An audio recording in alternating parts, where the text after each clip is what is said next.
I mean, we were working with a candidate who basically has a very deep inability to be anybody but himself. So that definitely came through in how we thought about the digital program. I'm Robin Curran, and I was the Digital Fundraising Director on Bernie Sanders' campaign.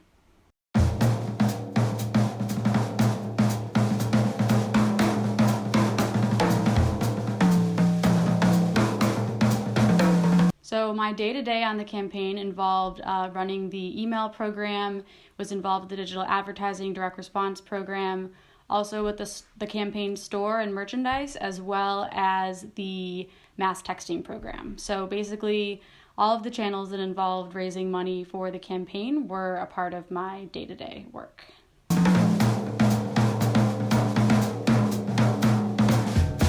One of my favorite, what came to be an internet moment on the campaign was the "I am once again asking for your financial support" meme. That actually started as a fundraising direct-to-camera video that Bernie recorded at the end, I believe it was the end of December. And he recorded it, I believe it was like walking down his street in Burlington.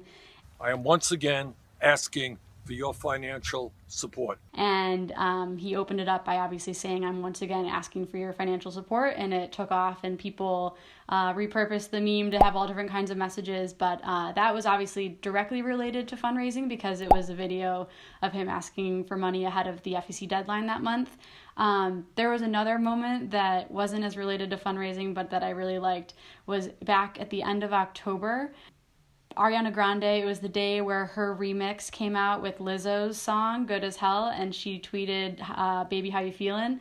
And the social media team, headed up by the incredible Georgia Park, decided to respond from Bernie's account and say, "Feeling like fighting for Medicare for all," or something along those lines. And then that really took off. And we didn't capitalize on it at all from a fundraising perspective, but that was another one of my favorite moments.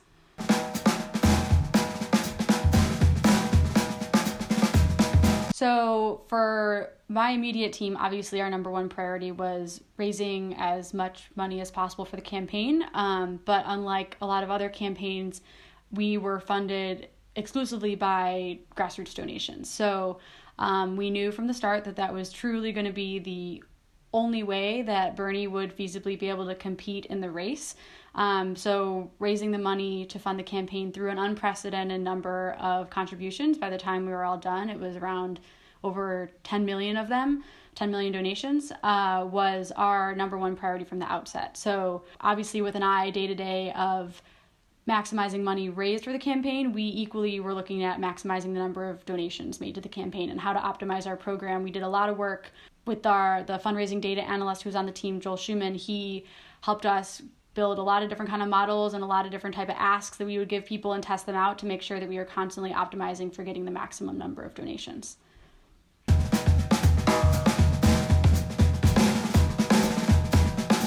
I think as far as most successful tactics, I mean, some of them are pretty basic, right? Like the direct-to-camera videos that Bernie would record to us, asking for a donation ahead of a deadline, those would always knock it out of the park for us.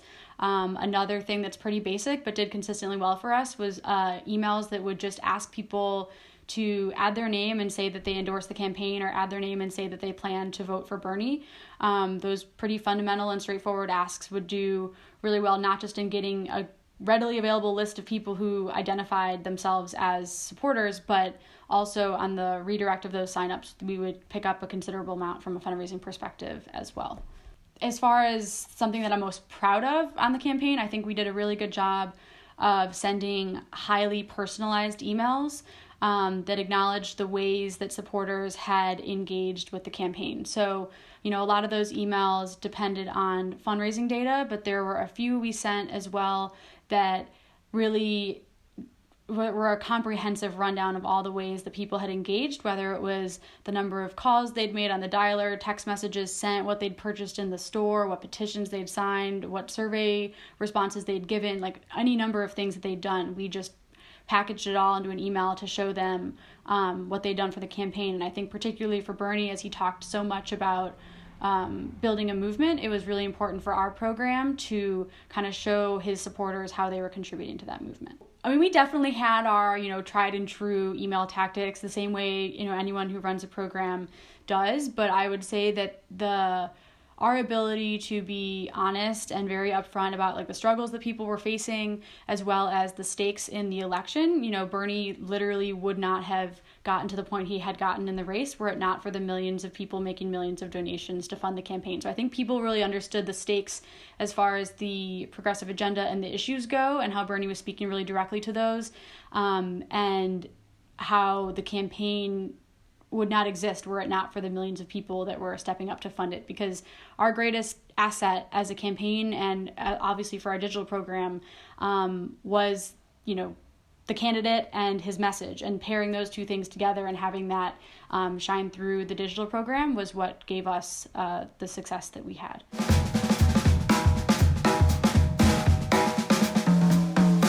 I think this falls back on, how the program has been for a long time, even before the Bernie 2020 race. But the long form emails with a lot of substance for us really consistently continue to do well. And those might have been emails from Bernie that were on a specific issue area, like Medicare for All, or even most recently, just last week, we sent one on the United States Postal Service. We consistently saw that people really want substance from the program and from Bernie. And so having that shine through the email program, I think, continued to be effective for us, and kind of goes against the what can be the general consensus that short, snappy, really to the point emails are going to perform the best from a fundraising perspective, but the long form stuff continued to do well for us as well.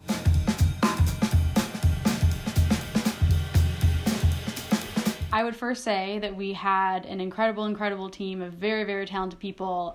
They were part of the largest online fundraising program, one of the most complex online organizing programs. So first of all, major props to everyone on the team. But if I had to pick one thing to do differently, I think the first thing that comes to mind is doing more with automation and triggered emails. So much of what we did on a day-to-day basis was manual, and in some fashion, some things had to be manual. But I think there was room for us to do more with triggered sends, whether that was emails that would trigger to someone based on how they engaged on the website. Maybe they visited the volunteer page but didn't sign up to volunteer. It could have been how they had reached a certain fundraising milestone. Maybe they made 10 contributions, and we could have a triggered email that would go out to someone each time a person passed that milestone to say thank you and congratulate them. There are a lot of small things I think we could have done from an automated perspective that we didn't.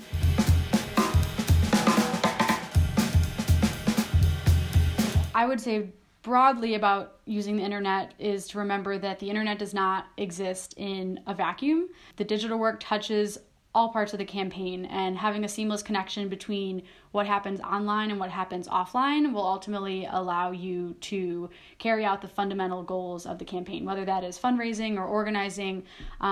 Campaigns will be most successful when they understand the potential of a well-integrated and a well-resourced digital program, and are very intentional about how the digital work touches all other parts of the campaign, and being really intentional about it from the very start.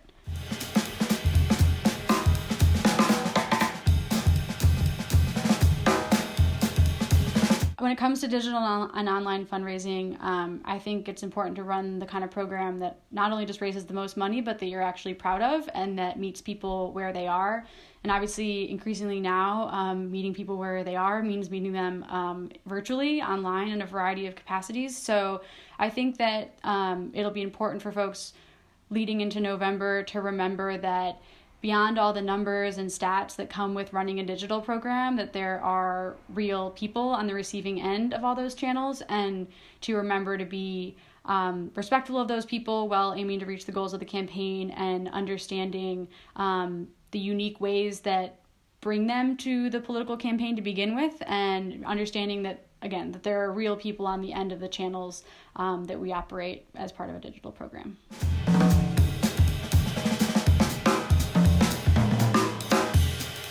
I mean, one that is just a personal favorite is the Strokes concert with Bernie and AOC in New Hampshire the night before the primary. That was a spectacular night.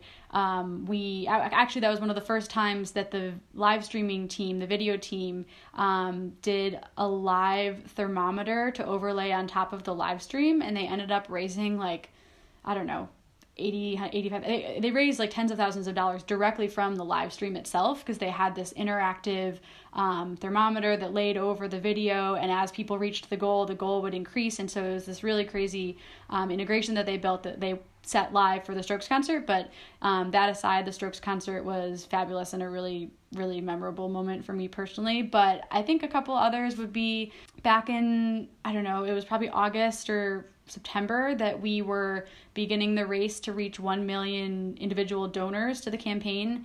And we were planning to install a donor wall in the campaign office. And the idea was to get every single person's name onto the wall. And this was a big challenge from a design perspective, but also from a execution perspective as far as installing it in the office. And we knew what wall we were going to use, but it was, there were moments where I was worried it was never actually going to happen, and that we were going to have told all of our supporters a lie, that this donor wall was never going to exist and their name was never going to be on it.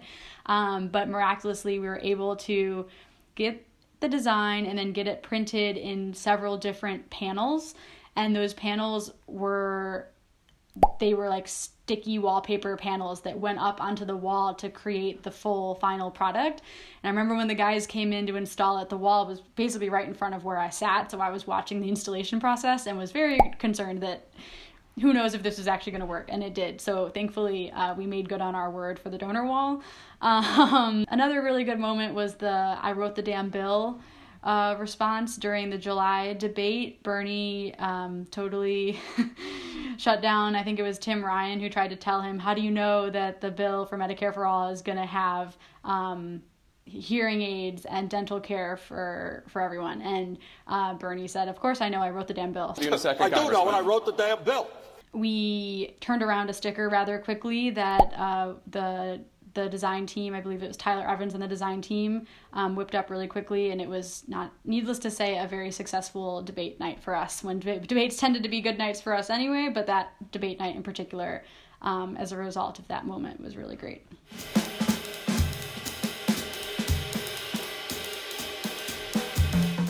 The moment that tended to happen the most was on deadlines, when the pace again would just pick up to just phenomenal levels. It was just absurd. It was just absolutely absurd. And I'm remembering actually December end of quarter in 2019, so New Year's Eve, and in my head, I thought, okay, we'll do at least as well as we did in September, which was a September deadline day, which was like $2 million and 100,000 donations. And I thought, okay, we'll at least do that, but because we're getting closer to the primary, so we'll at least do as well as we did in September.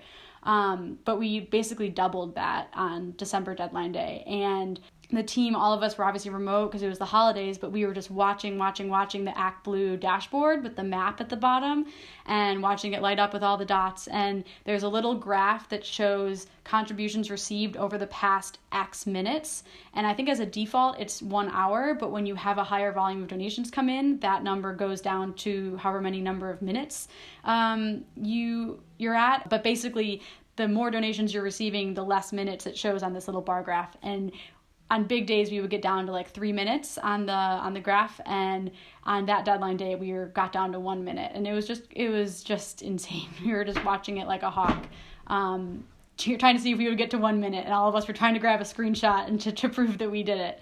But yeah, I would just say the scale of it was really phenomenal, and that was what made it a lot of fun, right? Because there's really no other program, not many other programs that achieve that level of scale. But it ultimately all comes down to the fact that, Bernie's been fighting for the same things for his entire career. People see the man and they know that he has a level of credibility to him and that they trust him and they know he would fight for them. So that's kind of what is at the root of any of the fundraising success that we enjoyed, is that people really believed in Bernie and were ready to be a part of the movement that he was building. So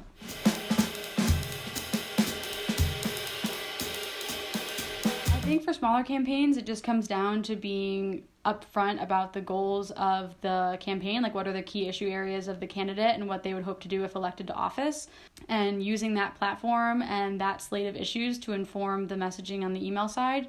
Because ultimately what it comes down to is, one, meeting people where they are and understanding the struggles that people are facing, and then two, tying that to the solutions that the campaign or the candidate is offering to help advance an agenda that is going to help working people, ideally. And so that's, I think, the kind of two pillars that inform the framing of the emails. And basically a lot of what we did on Bernie was we would do petition emails that ask people to just directly support the policies that Bernie was promoting, but also sometimes it would even be threaded into our fundraising emails where we would tell people, your $5 contribution will help us achieve policies like Medicare for All, a Green New Deal, and really tying the fundraising to the goal of carrying out the policy agenda that the campaign stands for. I was also on the 2016 campaign, and I couldn't have really imagined a program that could have held a candle to that one. But I think the fact that Bernie decided to run again, and of course was going to rely exclusively on grassroots donations again, we topped ourselves even in 2016. We had more donations in less time, and it was just an unprecedented effort in a lot of respects, just in terms of the pace of the donations, because we reached, I think, 1 million donations to the campaign within the first couple months. And that was a mark, obviously, we didn't reach until way later in the campaign in 2016. But I think just the scale and the pace of people who were joining the movement and ready to contribute to help make Bernie president was really mind-boggling at times. It was really mind-boggling, just the scale of it all and the degree to which people really believed in the ideas he was fighting for, and they were contributing as a way to help carry out the goals of the campaign and ultimately the issues that were at the center of the campaign. So.